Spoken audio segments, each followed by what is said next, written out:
Hello friends, মই সুফি ৰহমান আৰু আপোনালোকে চাই আছে SRB Assam Info YouTube channel. SRB Assam Info YouTube channelত আপোনালোকক আকৌ এবাৰ স্বাগতম জনাইছো।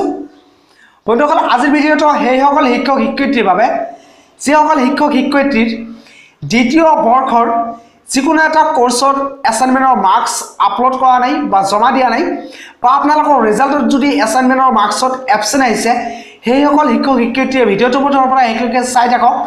আৰু যদি আপোনালোকৰ মাৰ্কসত কোনো ধৰণৰ অসুবিধা নাই আপোনালোকৰ ৰিজাল্ট ঠিকে আছে তেতিয়াহ'লে আপোনালোকে ভিডিঅটো কুইট কৰি দিয়ক।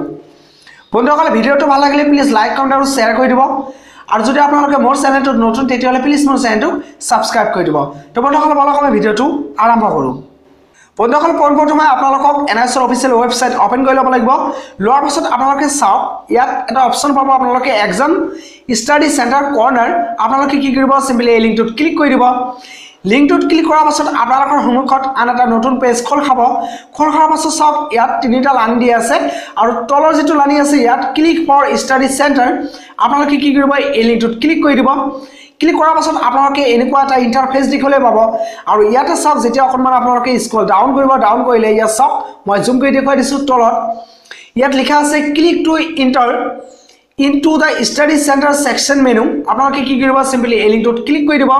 ক্লিক কৰাৰ পাছত আপোনালোকৰ সন্মুখত এনেকুৱাকৈ এটা নতুন পেজ খোল খাব আৰু ইয়াতে চাওক ওপৰত দিয়া আছে ইমেইল তাৰপিছত দিয়া আছে মোবাইল নম্বৰ তাৰপিছত আছে পাছৱৰ্ড। তো এইখিনি কাম হ'ল আপোনালোকৰ ষ্টাডি চেণ্টাৰৰ কোঅৰ্ডিনেটৰ আপোনালোকৰ মূল বিষয় যেটো হ'ল এটো ইয়াত চাওক নোটত দিয়া আছে last date for uploading the assignment marks etcetera second year on portal is extended till 30 March 2019 যদি আপোনালোকৰ দ্বিতীয় বৰ্ষৰ কোনো ধৰণৰ এছাইনমেন্টৰ মাৰ্কস আপলোড হোৱা নাই মানে আপোনালোকৰ ৰিজাল্টত এবসেন্ট আহিছে বা আপোনালোকে জমা দিয়া নাছিলে তেতিয়াহ'লে আপোনালোকে এতিয়াও জমা দিব পাৰিব।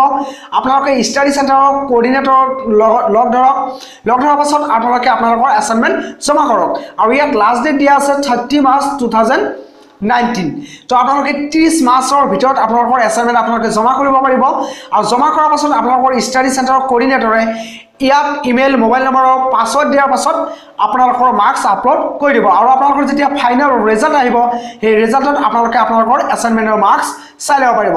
যদি আপোনালোকে এছাইনমেন্টৰ মাৰ্কস আপলোড নকৰে মানে জমা নকৰে তেতিয়াহ'লে কিন্তু আপোনালোকৰ ৰিজাল্ট উইথ হেল্ড থাকিব আপোনালোকে মাৰ্কসিট নাপাব। তো বন্ধুসকল অনতিপলমে আপোনালোকে এই কামটো কৰি লওক যাতে আপোনালোকৰ ৰিজাল্টত কোনো ধৰণৰ অসুবিধা নহয় আপোনালোকে ডিএলএড পাছ কৰাৰ পাছত কোনো ধৰণৰ অসুবিধা নোহোৱাকৈ এখন সাৰ্টিফিকেট পাব পাৰে। তো বন্ধুসকল আজিৰ ভিডিঅ'টোত বাস এইখিনিয়ে। ভিডিঅ'টো ভাল লাগিলে প্লিজ লাইক কমেন্ট আৰু শেয়াৰ কৰি দিব। আপোনালোকে যদি মোৰ চেনেলটো নতুন তেতিয়াহ'লে প্লিজ মোৰ চেনেলটো সাবস্ক্ৰাইব কৰি দিব।